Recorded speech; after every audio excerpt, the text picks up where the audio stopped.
ಇನ್ನು ಸಿಟಿ ರವಿ ಲಕ್ಷ್ಮೀ ಹೆಬ್ಬಾಳ್ಕರ್ ಪ್ರಕರಣ ರಾಜ್ಯ ರಾಜಕಾರಣದಲ್ಲಿ ಕಿಚ್ಚು ಹಚ್ಚಿದೆ. ಬಿಜೆಪಿ ಕಾಂಗ್ರೆಸ್ ನಾಯಕರು ಮಾತಿನ ಯುದ್ಧದಲ್ಲಿ ಮುಳುಗಿದ್ದಾರೆ. ಆದರೆ ಅಂಥ ಕೆಟ್ಟ ಪದ ಅನ್ನಿಸಿಕೊಂಡ ಹೆಬ್ಬಾಳ್ಕರ್ ಕಣ್ಣೀರು ಹಾಕ್ತಾ ಇದ್ರು. ಬನ್ನಿ ಇದರ ಬಗ್ಗೆ ಒಂದು ರಿಪೋರ್ಟ್.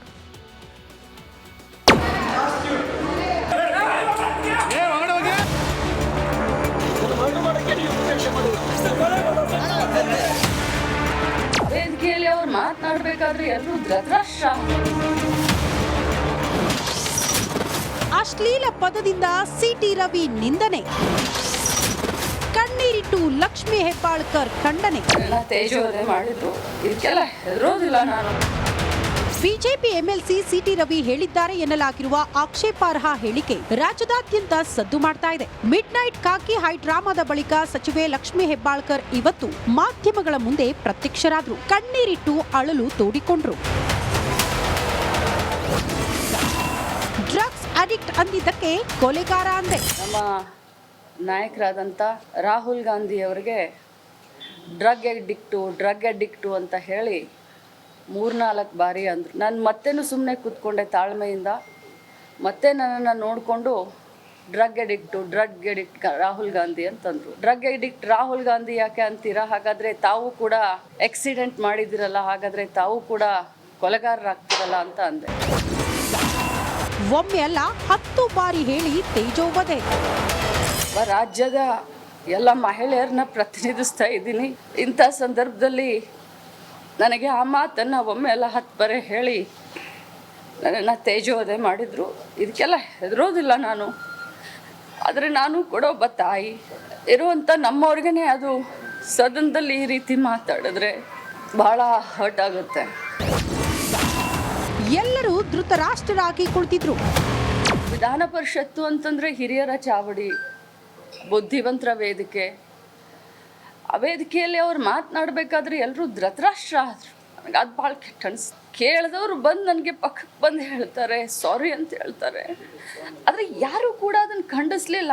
ನಮ್ಮ ಪಕ್ಷದವ್ರು ನನ್ನ ಬೆನ್ನಿಗೆ ನಿಂತ್ಕೊಂಡು ನನಗೆ ನನ್ನ ಸೊಸೆ ಧೈರ್ಯ ತುಂಬಿದಳು. ನಾನು ಬಹಳ ಶಾಕ್ನಲ್ಲಿದ್ದೀನಿ, ಬಹಳ ದುಃಖದಲ್ಲಿದ್ದೀನಿ. ನನಗೆ ಅದಾದ ತಕ್ಷಣ ನನ್ನ ಸೊಸೆ ಹಾಸ್ಪಿಟಲಲ್ಲಿದ್ದರು. ನನಗೆ ಫೋನ್ ಮಾಡಿದ್ಲು, ಅಮ್ಮ ಯು ಆರ್ ಅ ವಾರಿಯರ್, ನಿನ್ನ ಜೊತೆ ನಾವೆಲ್ಲ ಇದ್ದೀವಿ ಅಂತಂದರು. ನನ್ನ ಮಗ ಬೆಂಗಳೂರಿನಲ್ಲಿದ್ದಾನೆ. ನನಗೆ ಫೋನ್ ಮಾಡಿ ಧೈರ್ಯ ತುಂಬಿದ್ದಾನೆ. ನನ್ನ ತಮ್ಮ ಬೆನ್ನಿಗಿದ್ದ, ನನ್ನ ಕ್ಷೇತ್ರದ ಜನ ನನ್ನ ಬೆನ್ನಿಗಿದ್ದಾರೆ, ಕಾಂಗ್ರೆಸ್ ಪಕ್ಷದ ಜನ ನನ್ನ ಬೆನ್ನಿಗಿದ್ದಾರೆ. ಲಕ್ಷ್ಮೀ ಹೆಬ್ಬಾಳ್ಕರ್ ಇವತ್ತು ಕಣ್ಣೀರಿಟ್ರು. ಸಿಟಿ ರವಿಗೆ ಪಾಠ ಕಲಿಸುತ್ತೇನೆ ಅಂತ ಅಬ್ಬರಿಸಿದ್ರು. ನೋಡೋಣ ಮುಂದೇನಾಗುತ್ತೆ ಅಂತ. Political bureau, republic Kannada. ಇನ್ನು ಸಿಟಿ ರವಿ ಲಕ್ಷ್ಮೀ ಹೆಬ್ಬಾಳ್ಕರ್ ಪ್ರಕರಣ ರಾಜ್ಯ ರಾಜಕಾರಣದಲ್ಲಿ ಕಿಚ್ಚು ಹಚ್ಚಿದೆ. ಬಿಜೆಪಿ ಕಾಂಗ್ರೆಸ್ ನಾಯಕರು ಮಾತಿನ ಯುದ್ಧದಲ್ಲಿ ಮುಳುಗಿದ್ದಾರೆ. ಆದರೆ ಅಂಥ ಕೆಟ್ಟ ಪದ ಅನ್ನಿಸಿಕೊಂಡ ಹೆಬ್ಬಾಳ್ಕರ್ ಕಣ್ಣೀರು ಹಾಕ್ತಾ ಇದ್ರು. ಬನ್ನಿ ಇದರ ಬಗ್ಗೆ ಒಂದು report.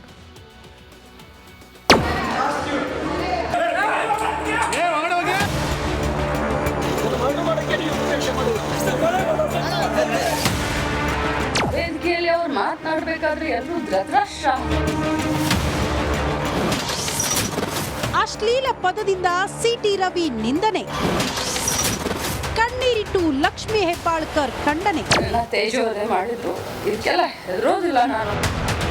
BJP MLC city Ravi ಹೇಳಿದ್ದಾರೆ ಎನ್ನಲಾಗಿರುವ ಆಕ್ಷೇಪಾರ್ಹ ಹೇಳಿಕೆ ರಾಜ್ಯದಾದ್ಯಂತ ಸದ್ದು ಮಾಡ್ತಾ ಇದೆ. ಮಿಡ್ ನೈಟ್ ಖಾಕಿ ಹೈ ಡ್ರಾಮಾದ ಬಳಿಕ ಸಚಿವೆ ಲಕ್ಷ್ಮೀ ಹೆಬ್ಬಾಳ್ಕರ್ ಇವತ್ತು ಮಾಧ್ಯಮಗಳ ಮುಂದೆ ಪ್ರತ್ಯಕ್ಷರಾದ್ರು. ಕಣ್ಣೀರಿಟ್ಟು ಅಳಲು ತೋಡಿಕೊಂಡ್ರು.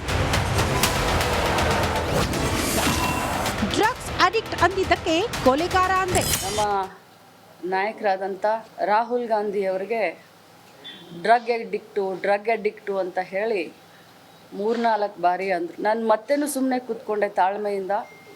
ಮತ್ತೆ ನನ್ನನ್ನು ನೋಡಿಕೊಂಡು ಡ್ರಗ್ ಅಡಿಕ್ಟ್ ರಾಹುಲ್ ಗಾಂಧಿ ಅಂತಂದರು. ಡ್ರಗ್ ಅಡಿಕ್ಟ್ ರಾಹುಲ್ ಗಾಂಧಿ ಯಾಕೆ ಅಂತೀರಾ? ಹಾಗಾದರೆ ತಾವು ಕೂಡ ಆಕ್ಸಿಡೆಂಟ್ ಮಾಡಿದಿರಲ್ಲ, ಹಾಗಾದರೆ ತಾವು ಕೂಡ ಕೊಲೆಗಾರರಾಗ್ತಿರಲ್ಲ ಅಂತ ಅಂದೆ.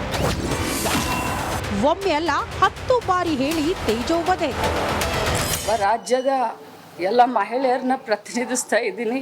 ಇಂಥ ಸಂದರ್ಭದಲ್ಲಿ ನನಗೆ ಆ ಮಾತನ್ನು ಒಮ್ಮೆ ಎಲ್ಲ 10 ಬಾರಿ ಹೇಳಿ ನನ್ನನ್ನು ತೇಜೋವಧೆ ಮಾಡಿದರು. ಇದಕ್ಕೆಲ್ಲ ಹೆದರೋದಿಲ್ಲ ನಾನು.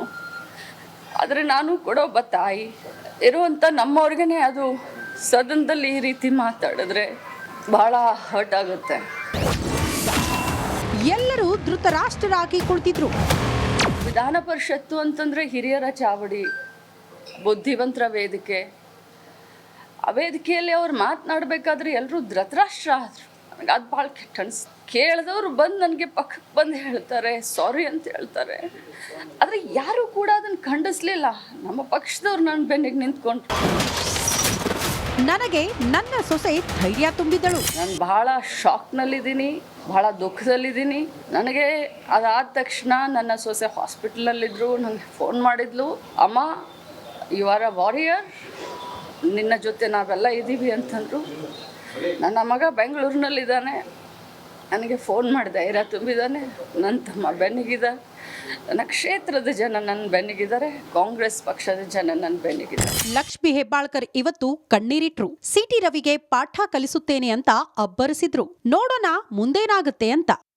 Political bureau, republic Kannada. ರಾಜಂತರ ಯಾರವರಿಗೆ ಅವಕಾಶ ಕೊಟ್ಟಿದ್ದು? ಆಯಿತಾ, ಇದೊಂದು ಕೇಸ್.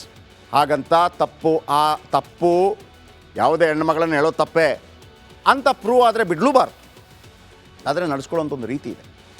ಇಂದು ಬೆಳಗ್ಗೆ ಯರಗಟ್ಟಿಯ ಡಾಬಾದಲ್ಲಿ ರವಿ ಉಪಹಾರ ಮಾಡ್ತಾರೆ. ಅಟ್ಯಾಕ್ ಆಗ್ತಾ ಇದೆ ಗಾಡಿ ಮೇಲೆ ಅಂತಂದ್ರೆ ಏನರ್ಥ? ಆಮೇಲೆ ಒಬ್ಬರು ದೊಡ್ಡ ನಾಯಕರು ಹೇಳ್ತಾ ಇದ್ರು ಅದು ಅವರ ಏರಿಯಾ ಅಂತೇಳಿ. ಏರಿಯಾ, ರಾಜಕಾರಣಿಗಳು ಏರಿಯಾ ಏರಿಯಾ ಅಂತ ಮಾಡಿದರೆ ದಮ್ಮಿದ್ರೆ ತಾಕತ್ತಿದ್ರೆ ಏರಿಯಾ ಹೇಳೋರು, ದಮ್ಮಿದ್ರೆ ತಾಕತ್ತಿದ್ರೆ ಇದು ನಮ್ಮ ಏರಿಯಾ ಅಂತ ಹೇಳೋರು ಪಾಲಿಟಿಷಿಯನ್ಸ್ ಅಲ್ವಾ? ಇನ್ನೊಂದು ಜಿಲ್ಲೆಯ ಇನ್ನೊಂದು ಊರಲ್ಲಿ ನಿಂತು ಎಲೆಕ್ಷನ್ ಎದುರಿಸಿ ಗೆದ್ದು ಬರಬೇಕು, ಅದು ತಾಕತ್ತು. ಈ ಕಾಂಜಿ ಪಿಂಜಿಗಳೆಲ್ಲ ಜಾರ್ಜ್ ಫರ್ನಾಂಡಿಸ್ ಇದ್ರಲ್ವಾ? ಜಾರ್ಜ್ ಫರ್ನಾಂಡಿಸ್ ಕ್ರಿಶ್ಚಿಯನ್ ಸಮುದಾಯದಲ್ಲಿ ಹುಟ್ಟಿದಂಥ ಜಾರ್ಜ್ ಫರ್ನಾಂಡಿಸ್ ಮಂಗಳೂರು ಮೂಲ. ಮುಂಬೈಗೆ ಹೋಗ್ತಾರೆ, ಅಲ್ಲಿ ಏನೋ ಕಾರ್ಮಿಕ ಸಂಘಟನೆ ಕಟ್ತಾರೆ. ಒಂದು ರಾತ್ರಿ ಮುಂಬೈನಲ್ಲಿ ರಾತ್ರಿ ಹೂಂಕರಿಸಿದ್ರೆ ಸಾಕು, ಎಲ್ಲ ಸಾವಿರಾರು ಕಾರುಗಳು ಆಟೋಗಳು ಬಂದು ನಿಲ್ಲತ್ತೆ. ಅಂಥ ಮನುಷ್ಯ ಬಿಹಾರದಲ್ಲಿ ಹೋಗಿ ಎಲೆಕ್ಷನ್ ನಿಲ್ತಾರೆ, ಅವರನ್ನು ಜೈಲಿಗೆ ಹಾಕಿರ್ತಾರೆ. ಜೈಲೊಳಗಿಂದ ಅಪ್ಲಿಕೇಶನ್ ಹಾಕ್ಬಿಟ್ಟು ಎಲೆಕ್ಷನ್ ನಿಲ್ತಾರೆ, ಗೆಲ್ತಾರೆ. ನಂತರ ನಮ್ಮ ದೇಶದ ರಕ್ಷಣಾ ಸಚಿವರಾಗ್ತಾರೆ ಅವರು. ಅದು ಈ ತಾಕತ್ತು ಯಾರಿಗಾದರೂ ನಾನು ಹೇಳ್ತಿರೋದು. ಅಂದರೆ ಒಬ್ರು ಹೇಳಿದ್ರಲ್ವಾ, ಹೌದಾ, ಅವರ ಏರಿಯಾ ಏನು? ಅಪ್ನಾ ಗಲ್ಲಿ ಮೇ ಕುತ್ತಾ ಭಿ ಶೇರ್ ಬಂತಾ ಹೈ. ಅಪ್ನಾ ಗಲ್ಲಿ ಮೇ ಕುತ್ತಾ ಭಿ ಶೇರ್ ಬಂತಾ ಹೈ. ಯಾವುದೇ ಮಾತದ್ದು ಹಿಂದಿಯಲ್ಲಿ. ತನ್ನ ಗಲ್ಲಿಯಲ್ಲಿ ನಾಯಿಗಳು ಕೂಡ ಹುಲಿನೇ ಅಂತ, ಪಕ್ಕದಲ್ಲಿ ಹೋದಾಗ ಸೈಲೆಂಟ್ ಆಗಿಬಿಡ್ತದೆ ಅಂತ. ಹಂಗಾಗಬಾರ್ದು. ಗೋಕಾಕ್ ತಾಲೂಕಿನ ಅಂಕಲಗಿ ಪೊಲೀಸ್ ಠಾಣೆಗೆ ಸಿಟಿ ರವಿ ಬರ್ತಾರೆ. ಗೋಕಾಕ್ ತಾಲೂಕಿನ ಅಂಕಲಗಿ, ಗೋಕಾಕ್ ತಾಲೂಕಿಯಲ್ಲಿ ಅಲ್ಲಿಂದ ಪೊಲೀಸ್ ಠಾಣೆಯಿಂದ ಆರೋಗ್ಯ ತಪಾಸಣೆಗೆ ಕರೆದೊಯ್ದರು. ಓಕೆ, ಬೆಳಗಾವಿ ಆಯುಷ್ಮಾನ್ ಕೇಂದ್ರದಲ್ಲಿ ವೈದ್ಯಕೀಯ ತಪಾಸಣೆ ಆಗುತ್ತೆ. ವೈದ್ಯಕೀಯ ತಪಾಸಣೆ ಬೆನ್ನಲ್ಲೇ ಕೋರ್ಟ್ಗೆ ರವಿ ಹಾಜರಾಗ್ತಾರೆ. ಬೆಳಗಾವಿ ಕೋರ್ಟ್ ಆವರಣದಲ್ಲಿ ಪರ ವಿರೋಧ ಘೋಷಣೆ ಆಗುತ್ತೆ. ಬೆಂಗಳೂರು ಜನಪ್ರತಿನಿಧಿ ನ್ಯಾಯಾಲಯಕ್ಕೆ ಪ್ರಕರಣ ಹಸ್ತಾಂತರ ಆಗುತ್ತೆ. ಅಲ್ಲಿಂದ ಗಾಡಿಯಲ್ಲಿ ಕರ್ಕೊಂಡ್ಬರ್ತಾರೆ. ಬೆಳಗಾವಿ, ಹುಬ್ಬಳ್ಳಿ, ಹಾವೇರಿ, ದಾವಣಗೆರೆ ಮಾರ್ಗವಾಗಿ ಶಿಫ್ಟು.